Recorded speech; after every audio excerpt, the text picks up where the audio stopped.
Welcome, my friend, to Next Level Change Success, a change conversation for leaders, project and change practitioners for today and tomorrow. My name is Therese Perez of myvirtualchangemanager.com, and I'm an experienced change and project professional and people leader with many years of experience in the industry. I love business, and I love the people side of business especially. So nothing lights me up more than seeing people use change management, project management, and strong change leadership to engage, motivate, and inspire people, and ultimately transform organizations.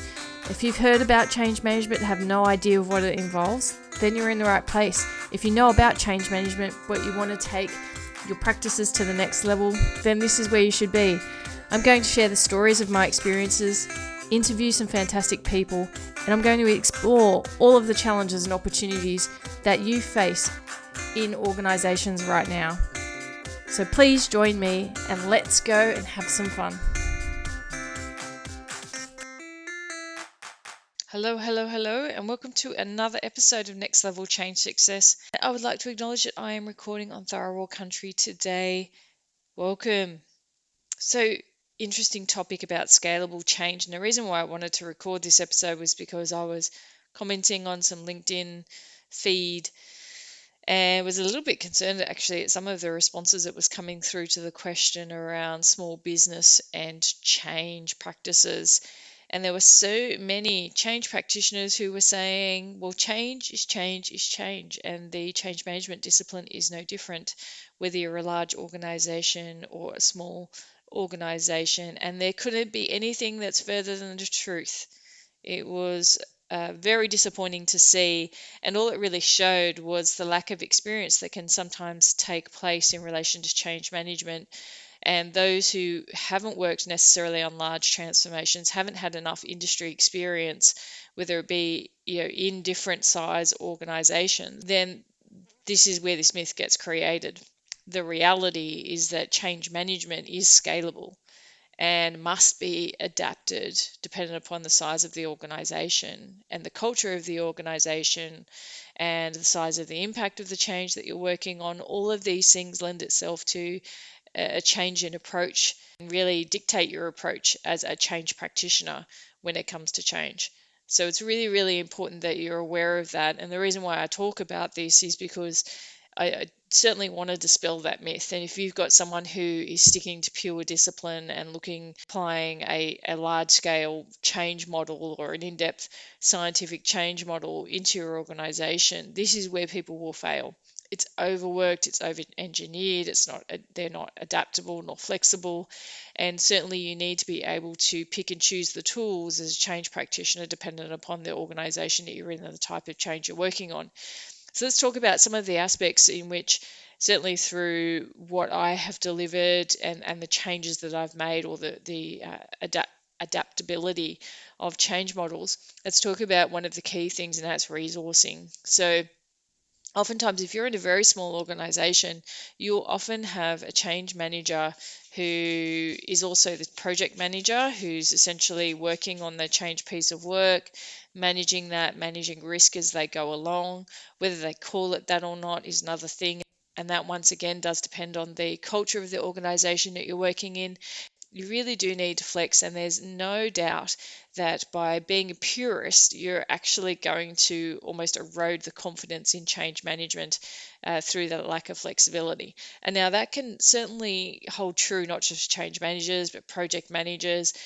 There are simply people who can have a growth mindset around change and know that there's some tools that will apply in some situations, some tools that you just wouldn't touch in other situations, because you know the receptivity and the time that you've got to actually deliver the change and the resources that you have on hand.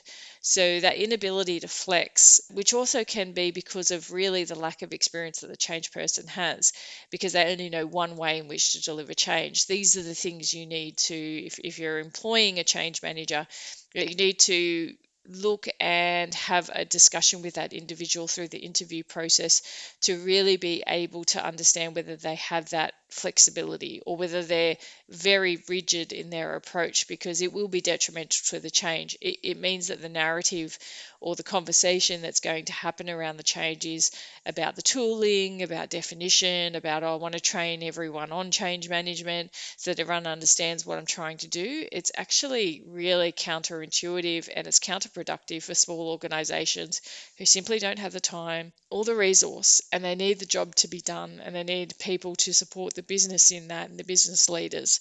So you really need someone who can really support the business leaders in the organization, also deliver some of those really great tools to the organization to support them, and then also be able to transition and hand that over if they're not a permanent employee, or if they are a permanent employee, they'll need to transition people at the end of it anyway and hand over some of those artifacts and things into BAU, which is business as usual, so that it has an enduring life of its own. So the approach that you take to flexing the model, let's go through some of the things that you'll consider as a change practitioner to really reflect and think, yep, I need to change my approach. And so the first one is the size of the organization and the resource available. Oftentimes in smaller organizations, you simply have resource constraints. You're not going to get a comms person on your program. You're not going to get a project manager even on your program. So as a change person, you're going to need to lead that piece of work with the business on that piece of work. It is one of the reasons why I found having project management and change management discipline and skills and tools has really lent itself well throughout my career, because of being able to flex and provide both the structure from the project side, but also that change focus and being able to deliver the right interventions. In a small organization, you will need to utilize existing channels, utilize existing resources, work with those resources, and work with leadership to ensure that the change, they brought you in, so that change must be a priority in the organization. But sometimes you get a bit of resistance or non alignment through the business, and you don't necessarily get the priority or the resourcing you require. So it does take a little bit of navigation of saying, yeah, well, I actually require some support. This is what it looks like for this time period. I'll work with within the existing structures of the organization, and also flag some of the issues that might be there as you go along, or extra support you might require. You can look at, might require or might actually be able to source a bit of extra funding, as small as it may be, if you're finding that actually the existing channels that exist aren't that effective or aren't that great. And what you can be doing is then leaving behind a really good legacy for further changes once you've completed the change that you're working on with that organization and they've achieved the outcomes that they're after. So resourcing, financing, these are things that just really don't exist in small organizations. In mid to large organizations, there often is more resourcing, certainly in large organizations, because oftentimes they do have a project management office and they do have resource, and you have business cases that exist for different pieces of work, although oftentimes that doesn't exist. But in theory, there will be some justification for the spend, there'll be more investment in it, and the pieces of work will be sizable. And for organizations at scale where they actually have multiple sites that are needing to embrace the change, there often is a team or a program team working on that change, and the change person is a part of that whole setup. There will be training resources that obviously that the business will allocate to it as well. So at the large scale transformation change, or even small changes but quite sizable in scale, there's the funding support and the resourcing support there. So the change manager takes on a different role. There's different challenges with that, of course, because you have multiple people working on the same change. So therefore, the change manager needs to be very clear on their roles and responsibilities and where their job starts and finishes, so that there's no treading on toes and that everyone's accountable for. Comes with different challenges, obviously, at that larger end. When it comes to the mid-tier organizations, so there might be 500 plus employees, there may be a project manager and a change manager working together, but once again, they might be leveraging existing communication channels. Might be lucky enough to get a comms person in for 3 to 6 months, but essentially you're working as a smaller team. So they're kind of the three size of changes. And as you can tell through the explanations I provided, there's scaling to happen. There's different challenges that happen at those different levels of the organization.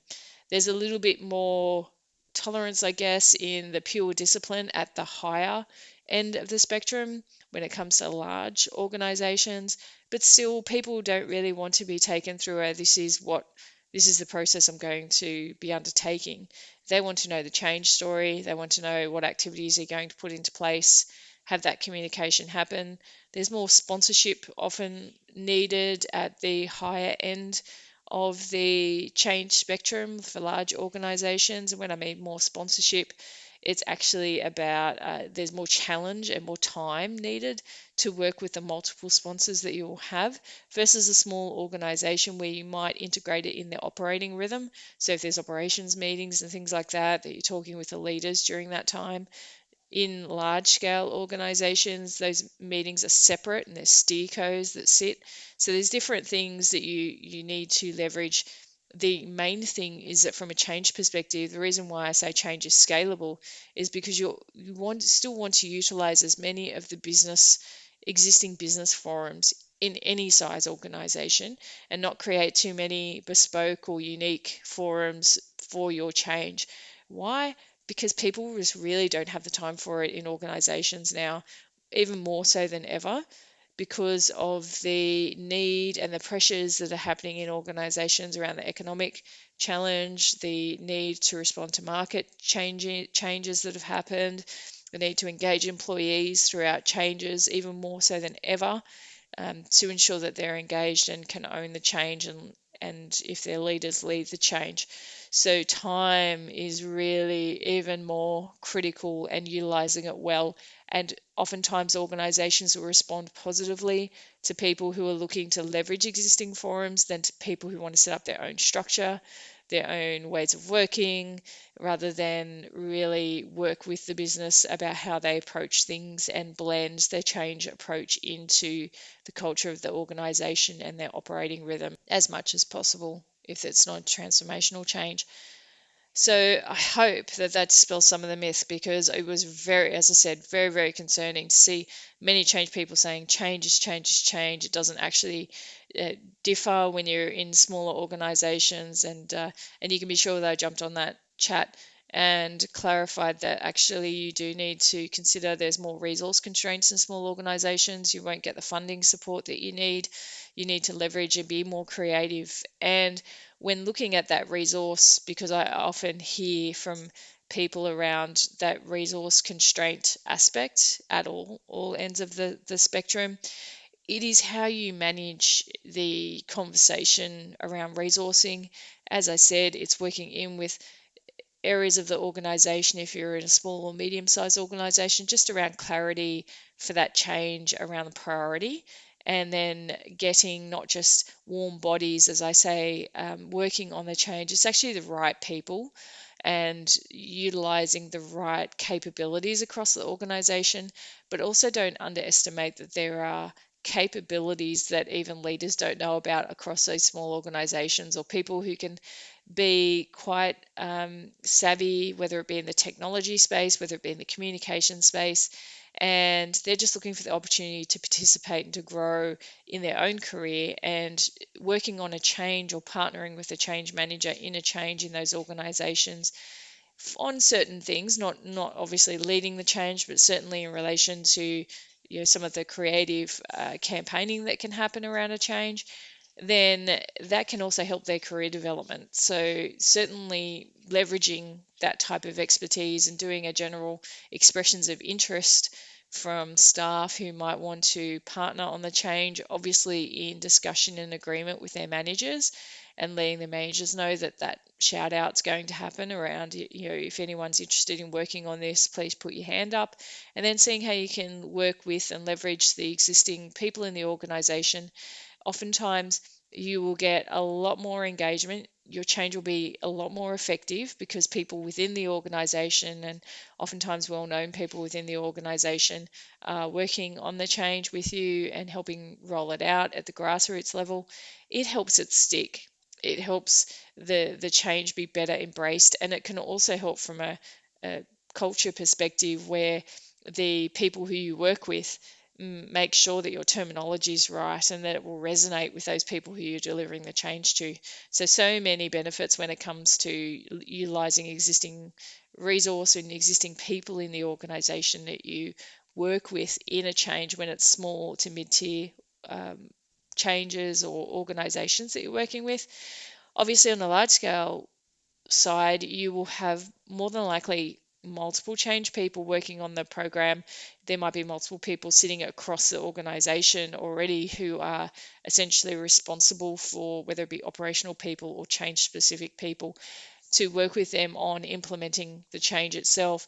And so the model's very, very different. The model for resourcing is very different. The way you utilize the resource and people across the organization is different, but the basic principles are the same, which is definitely working with people who are enthusiastic, who have the right capabilities, and who can be freed up and prioritized and be given the time to spend on working on the change. So I hope that's clear. Change is absolutely scalable. You want to ensure that you are working with change managers who understand that, who have the experience in that, and at the very least, who have the growth mindset to be able to flex. And you can note that when you're working with people in the interview stage and asking them questions about their experiences, but also you get an indication of how they've had to adapt to their approach to certain changes to get the best outcome. Those type of questions give you an idea and can elicit responses where you can get a sense of whether the person's flexible enough or not for your organization and have that understanding of adapting their approach to the culture and the size of the change. And certainly you don't want to have someone come on board who is treating a smaller size change like a transformational change, because you really do want to make sure that they're assessing the impact right, and where they've also had a broader consideration of change going on in the organization and where their particular change fits in, being able to assess that and adapt their approach to that is also really key.